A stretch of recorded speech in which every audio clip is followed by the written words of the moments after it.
여러분 안녕하십니까? DNA 입시대 부소장 이명순입니다. 오늘은 11월 파이널, 11월 수능 이후에 논술 파이널에 대해서 말씀드릴 텐데 오늘은 동국대학교 인문 논술에 대해서 말씀을 드릴게요. 어, 일단 동국대학교는 시험 시간이 지금 둘로 나눠져 있어요. 전부 11월 21일 일요일에 시험을 보고 오후 1시 30분 그리고 5시 30분 이렇게 돼 있죠. 시험 시간은 이제 100분이고요. 여기 보시다시피 오후 1시 30분에 있는 것은 사회과학대학하고 경영대학, 그 다음에 17시 30분, 5시 30분에는 문과대학, 법과대학, 경찰, 행정학부 등등 이제 기타 이렇게 본다고 생각을 하시면 되겠고요. 여러분들이 동국대학교를 준비할 수 있는 날은 19일하고 20일, 18일은 수능 시험을 보고 19일하고 20일 이렇게 양일간에 걸쳐서 공부를 할 수 있습니다.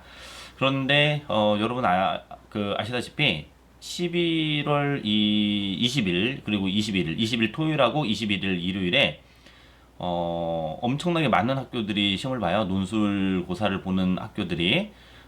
그래서 여기 실제로 이 학교들을 다 공부를 하기가 쉽지가 않죠. 뭐 성균관대, 서강대, 건국대, 경희대, 뭐 이런 학교들, 그리고 뭐 기타 다른 학교들하고 볼 때 여학교들도 있고 막 그렇잖아요. 여학교들도 앞에 지금 다 몰려 있어요. 서울여대, 덕성여대, 뭐 숙명여대 이런 것들이요. 그런 것들 다 이제 겹쳐 있기 때문에 이 학교들을 다 공부하기가 힘들어요. 그래서 동국대만 준비하는 학생들은 뭐 이틀을 와서 공부를 할 수도 있겠지만 그렇지 못한 학생들은 것을 나눠서 20일과 20일 나눠서 하나를 선택해야 되는 그런 수도 있을 겁니다.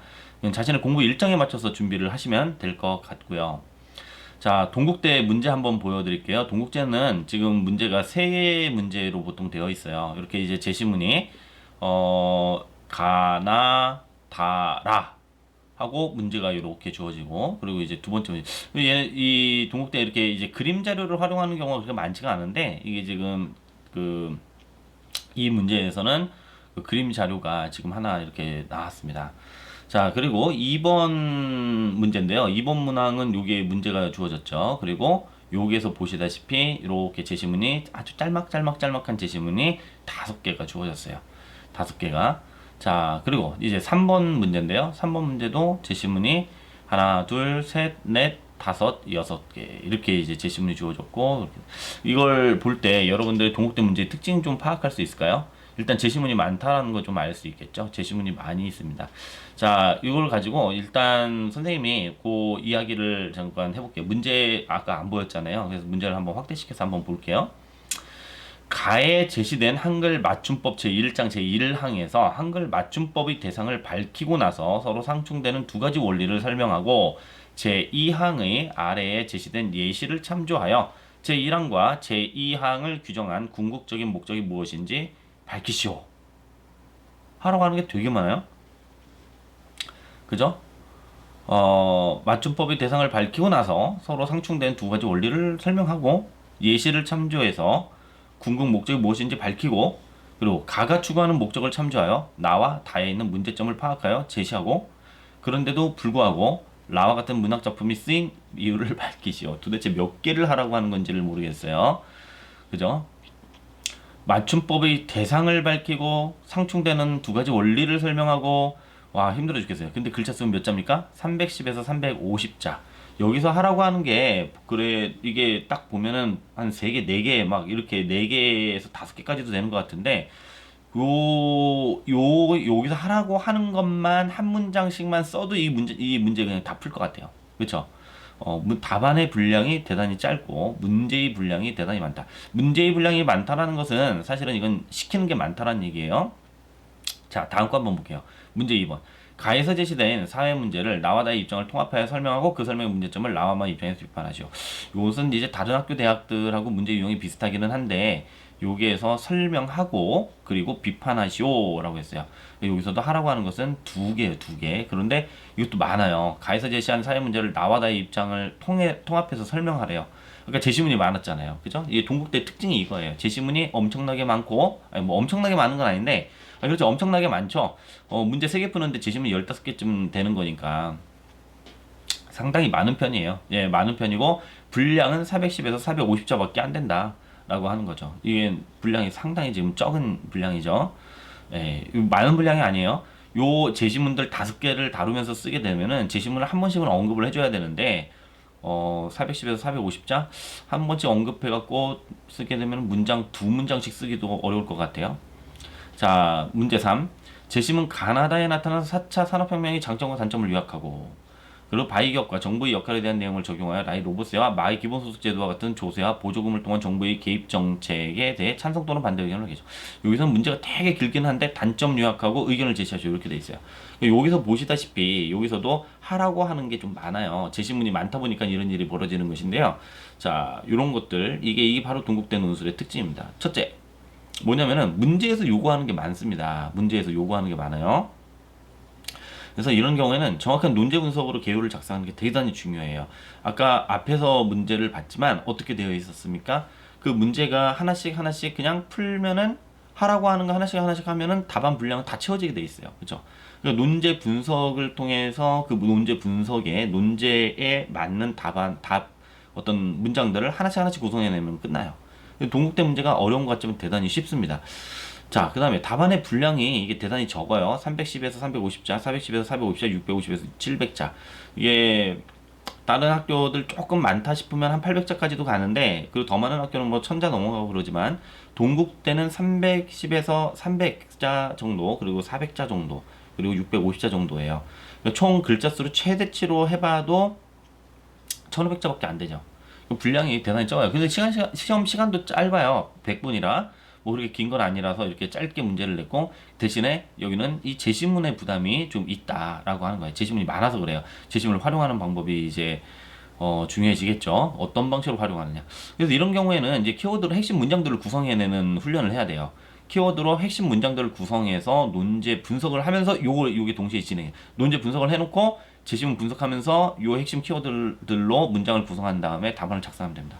제시문의 길이는 짧으나 제시문의 개수가 많습니다. 제시문이 별로 안 길었죠. 아까 뭐 심지어 뭐 만화 같은 것도 있고 그림 자료로 그리고 이제 제시문의 개수가 많아요. 4개, 5개 뭐 이런 식으로 6개 뭐 이렇게 주어졌으니까 거의 한 15개의 제시문을 여기서 다 소화를 해야 된다는 것이고 그것은 분량이 제시문 개수가 이제 많기 때문에 이 짧은 답안에 그것을 구현하는 것은 상당히 쉽지가 않아요. 그럴 때 이제 앞서서도 아까 입이 근질근질해 갖고 지금 말을 못 하고 있었는데 뭐냐면 논리적 관계를 파악해서 이걸 서술을 해야 돼요. 키워드로 핵심 문장들을 구성할 때 이 문장들을 만들어 놓고 이 논리적 흐름을 만드는 훈련을 해야 돼요. 그래야지 답안이 이 짧은 답안나에서 논리적이고 유기적인 그런 답안이 나올 수가 있는 거죠. 우리는 수업을 이렇게 2개를 지금 할 계획이에요. 하나는 19일 그리고 20일 이렇게 되어 있는데 시간은 똑같고요. 2번을 다 와도 돼요. 왜냐면 우리는 문제를 서로 다른 것을 풀 것이기 때문에 여러분들은 수업에 와서 이날 토요일하고 일요일날 수업 그 논술 시험이 되게 많아요. 그죠?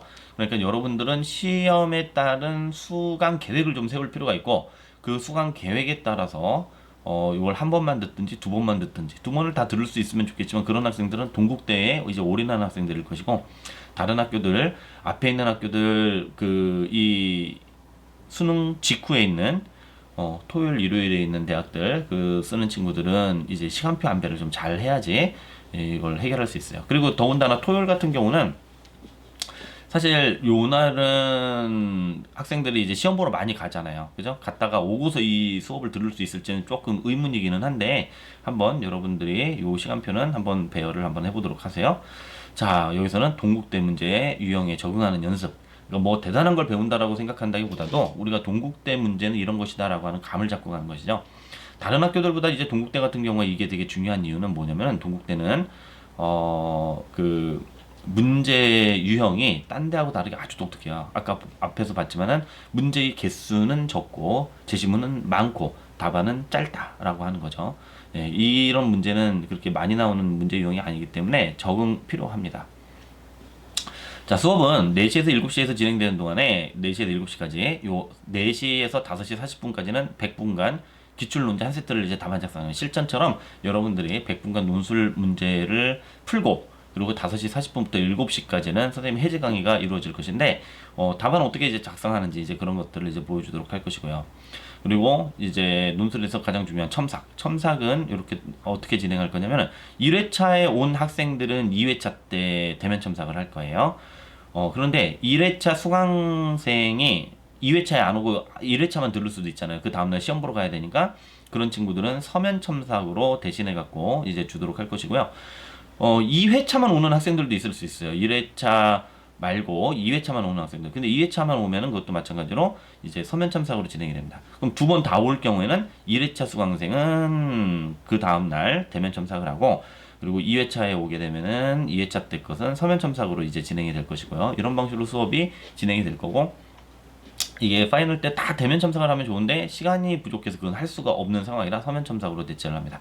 자, 동국대학교 이 정도에서 이제 마치도록 하고요. 여러분들 동국대 준비하는 친구들 생각보다 동국대가 그렇게 쉽지는 않습니다. 특히 이제 경제 경영 쪽 쓴 이제 이런 친구들 같은 경우에는 그 문제가 경제 경영 쪽에 이제 주제를 갖고 나오는 경우도 있기 때문에 꼭 한 번씩 이렇게 문제를 풀어보고 가기를 바랍니다.